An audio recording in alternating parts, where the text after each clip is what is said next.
फुलमा बन्दैछ है अहिले चाहिँ यहाँ खुला बनाउनको लागि चाहिँ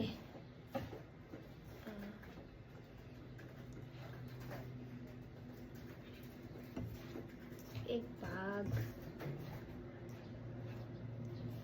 भाग मैदाको पिठो अनि त्यसको आधा भाग चामल अनि मैदाकै आधा भाग चाहिँ सुजी हाल्ने अनि आफ्नो टेस्ट अनुसार नुन sugar hoe, घिउ मजासँग हाल्ने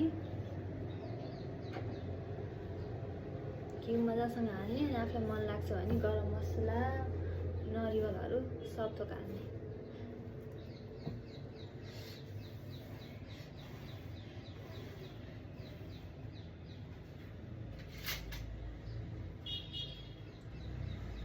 पछाडि यहाँ दुध उम्लेर जान सक्छ त्यो पनि हेरेर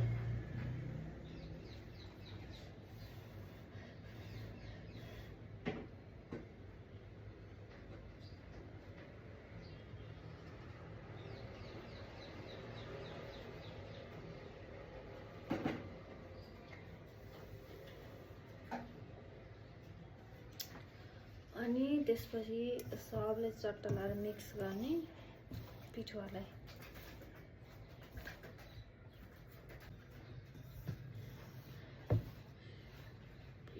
चट्टसँग मिक्स गर्ने अनि यहाँ मैले चाहिँ नरिवल अनि गरम मसलाहरू smell garnu is mandatory. Kapoor बास्न आस्तो लाग्यो मलाई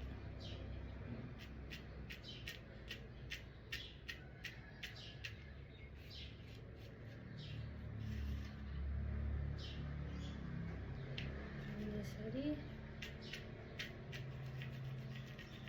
यो हल्का पिना नपुगेर खस्रो भएको त्यो भएर छाने मैले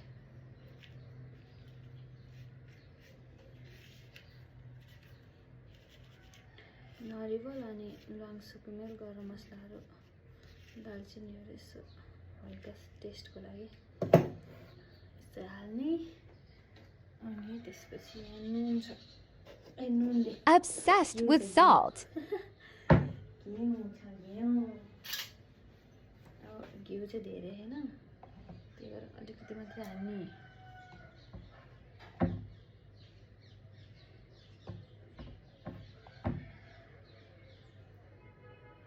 यति मात्रै हाल्ने घिउ चाहिँ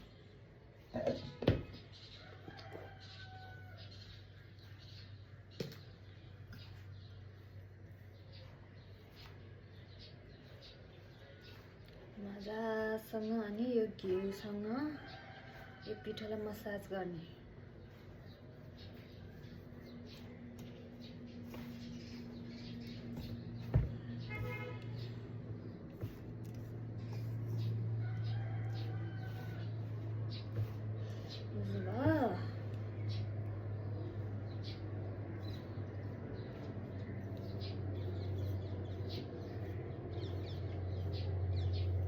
यस्तो महँगो घिउ खेर त भएन हैन सबै सोरी पारी पार्ने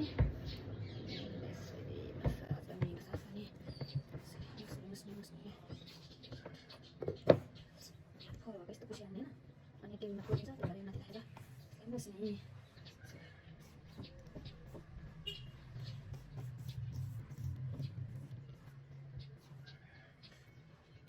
अब अनिखेर यसलाई मुस्दा यो पिठोलाई मसाज गर्दा यो घिउसँग चिनीसँग मिक्स भएर मोलिसकेपछि अब यस्तो मिल्दाखेरि यस्तो डल्लो गर्न थाल्छ नि अनि त्यसपछि लाएर यसलाई पानी हालेर चट्टसँग डो बनाउने पानी लगाइसक्यो हैन अनि हामीले डो बनाउँदाखेरि चाहिँ त्यति धेरै गिलो डो बनाउनु अलिकति साह्रो बनाउनुपर्छ किनकि बाद में जाकर हाम्रा चिनी जो हैन पग्लिन्छ है त्यसले चिनी पग्लेपछि अनि गिलो आफै हुन्छ नि त सुरुमा गिलो बनाएर फेरि प्याल हुन्छ यसो गर्दा बग्ने हुन्छ नि त सुरुमा चाहिँ साह्रो डो बनाउने है त अब म पहिला डो बनाउँछु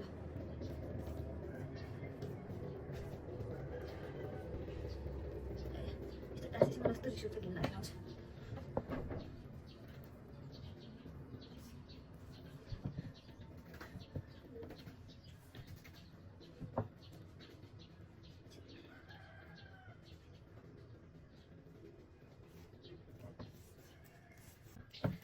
अब चाहिँ हैन यतिको साह्रो डो बनिसकेपछि चाहिँ मजाले मिक्स नि अनि त्यसपछि यसलाई चाहिँ 2-3 घन्टाको लागि चाहिँ छोपेर राखिदिने। तबसम्म चाहिँ अनि चिनी पनि पग्लिन्छ अनि डो पनि नरम भएर आउँछ। अनि आफूले मन परेको डिजाइन बनाउँदै तेलमा तार्दै गर्ने है त। बनाएको पनि म देखाउँछु हजुरहरूलाई। अब अघि बनाएको डो चाहिँ नि रेडी भइसकेपछि हल्का मिच्ने होइन। अनि यो चिनी पनि सबै पग्लिन्छ। अनि त्यसपछि यस्तो एउटा काटा चम्चा लिने,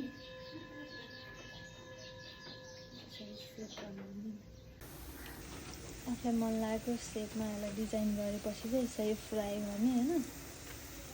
यस्तो हुन्छ, कुकिज जस्तै टेस्ट हुन्छ हुन चाहिँ। यहाँ बन्दै पनि छ, यसरी थिच्ने यसरी अनि यसो सेप बनाउने। साँचो छ भने साँचोले सेप बनाए पनि हुन्छ। यो खुरमा बनाउने साँचो यसरी राख्ने, यसलाई यसरी त्यहाँ हाल्ने अनि यस्तो हुन्छ। This is the outcome. अनि खुरमा बनिसकेपछि चाहिँ हामीले जेरी बनाएको थियौँ होइन। अनि जेरी चाहिँ यस्तो भयो। यो चाहिँ नि फेरि सेल मेकिङ जेरी ह्यापन होइन कि, जेरी मेकिङ के ह्यापन भएको हो।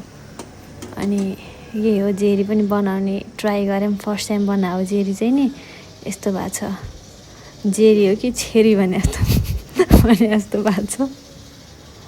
हाम्रो तिहारको परिकारहरू चाहिँ यस्तै भएको छ है त।